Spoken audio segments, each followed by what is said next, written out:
Zelensky, Donbas छोड़ो वरना Putin नहीं छोड़ेंगे।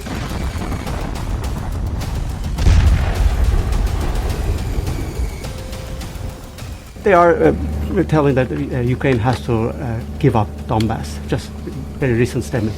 The land you're talking about, some of that land has been taken. Some of that land is maybe up for grabs, but it may be taken over the next period of a number of months. And you're better off making a deal now.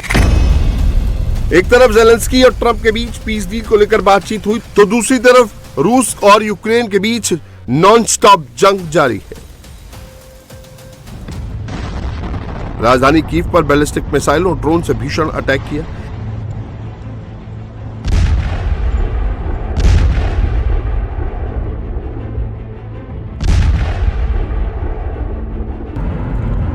डोनेत्स्क क्षेत्र के सोल्वियांस्क में रूसी guided aerial बमों ने जबरदस्त धमाके किए।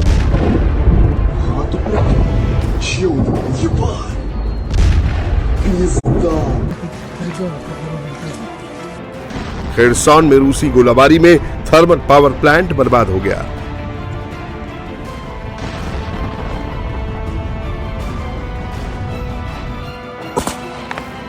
Kupiansk शहर पर रूस ने कब्जा कर लिया है।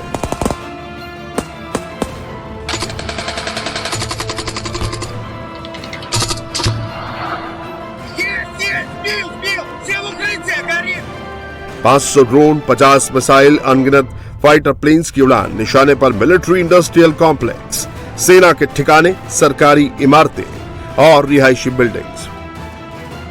खार्किव के अहम शहर कुपियांस्क पर वेस्टर्न मिलिट्री ग्रुप की कंबाइंड आर्मी ने कब्जा कर लिया है। शहर में बचे हुए यूक्रेनी सैनिकों को खदेड़ा जा रहा है।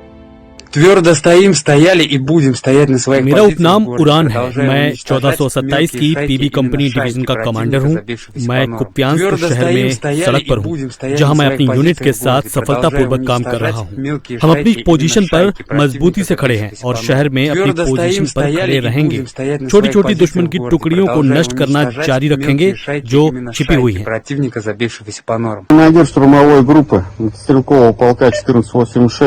मैं असॉल्ट ग्रुप का कमांडर हूँ। मेरी यूनिट कुपियांस्क डेरी कैनरी में सफलतापूर्वक कार्य कर रही है। जैसा आप देख सकते हैं, यहाँ कोई यूक्रेनी सैनिक नहीं है और कभी नहीं होंगे। मैं 1843 असॉल्ट ग्रुप का कमांडर हूँ। मेरा उपनाम टाइफून है। हम कुपियांस्क शहर में हैं। हम इमारतों और बेसमेंट को साफ कर रहे हैं। यहाँ दुश्मन की बिखरी हुई टुकड़ियां छिपी हैं।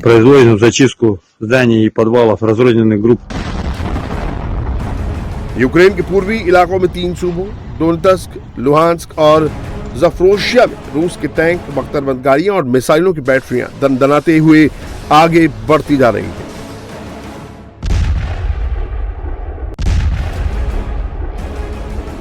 जिस वक्त ज़ेलेंस्की पीस प्लान पर वार्ता कर रहे थे, उस वक्त पुतिन की सेना यूक्रेन पर विध्वंसक हमले कर रही थी।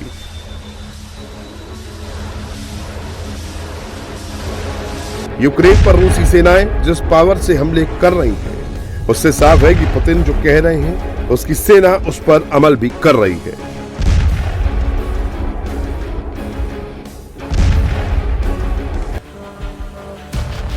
रूस और यूक्रेन के बीच युद्ध का आज 1404वां दिन है।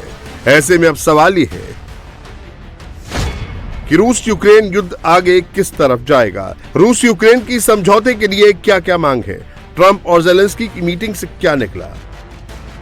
ज़ेलेंस्की और अमेरिकी राष्ट्रपति डोनाल्ड ट्रंप ने फ्लोरिडा में मुलाकात की। मीटिंग के बाद डोनाल्ड ट्रंप ने साफ कर दिया कि रूस और यूक्रेन के बीच युद्ध खत्म करने के लिए शांति समझौता बेहद करीब है, लेकिन जमीन का मामला सबसे बड़ा है जिसे सुलझाया जाना बाकी है। ट्रंप पूर्वी डोनबास की जमीन का जिक्र कर रहे थे जिस पर रूस ने कब्जा किया हुआ है। They are telling that Ukraine has to give up Donbass. Just very recent statement coming out. Well, that's what they've been asking for, and there's a dispute about that. So they're going to have to iron that out. That's an issue they have to iron out.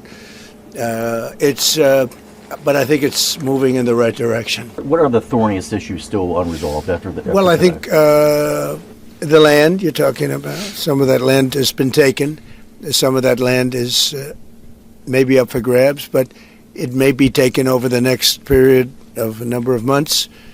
And you're better off making a deal now. Look, let me tell you, they have been very brave. They fought very hard and continue to fight very hard and do tremendous damage. How long do you think it'll take to get this last little bit, as you say, finished? So what are we talking So about? if it went really well, you know, maybe a few weeks. And if it went poorly longer, and if it went really poorly, it's not going to happen.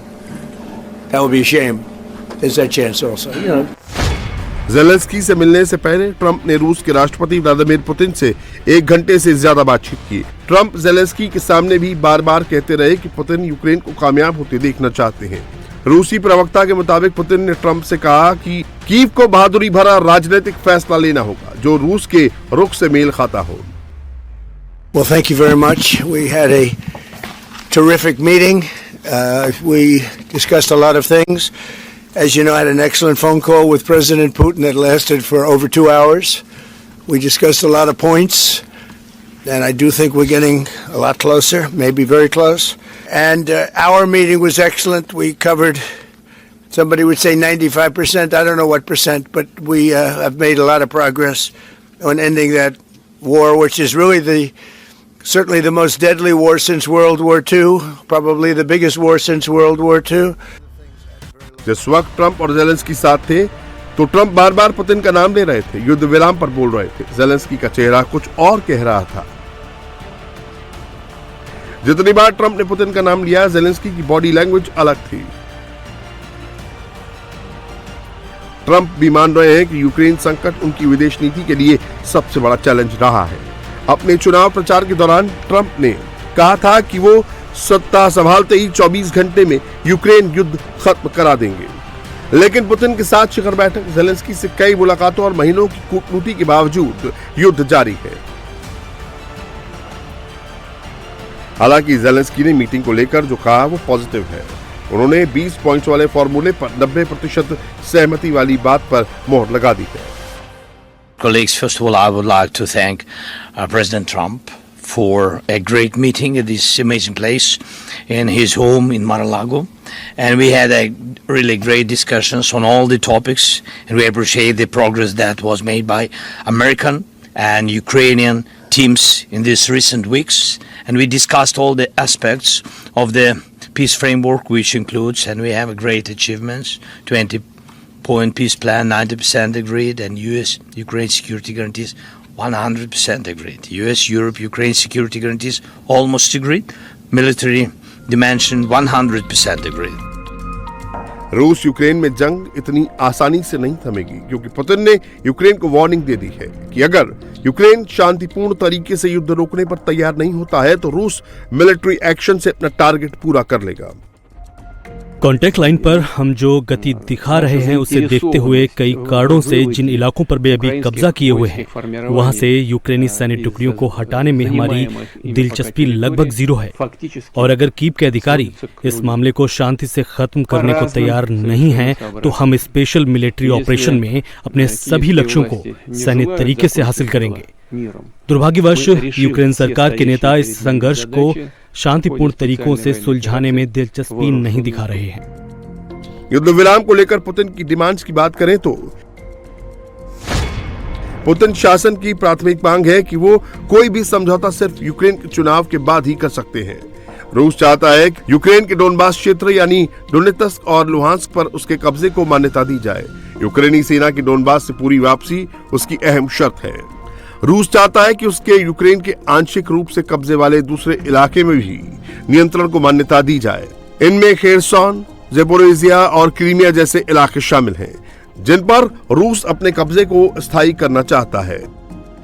Donbas को लेकर रूस लगातार धमकी देता है कि अगर ये इलाका उसे नहीं मिला तो मिसाइलें और भी ज्यादा आग बरसाएंगी। रूस ने शांति समझौते के बदले आर्थिक प्रतिबंधों में राहत की मांग की है।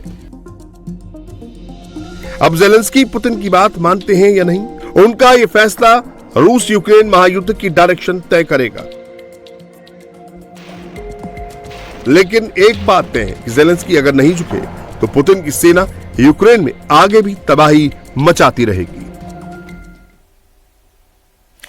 रूस और यूक्रेन के बीच एक तरफ जंग चल रही है, दूसरी तरफ बातचीत भी हो रही है। ऑपरेशन सिंदूर के बाद इधर पाकिस्तान का खौफ अभी तक उनके सिर पर है। ये भारत का खौफ है जो पाकिस्तान उससे ऊपर नहीं पा रहा है। भारत ने पाकिस्तान को इतनी चोट पहुंचाई कि दर्द है कि कम होने का नाम नहीं ले रहा। पाकिस्तान अभी तक करा रहा है। पहले पाकिस्तान के राष्ट्रपति ने खुलासा किया कि उन्हें ऑपरेशन सिंदूर के दौरान बंकर में छिपने की सलाह दी गई थी। तो अब डिप्टी पीएम कहते हैं कि जब भारत ने नूर एयरबेस पर हमला किया तो पाकिस्तान में कैसे खलबली मची थी।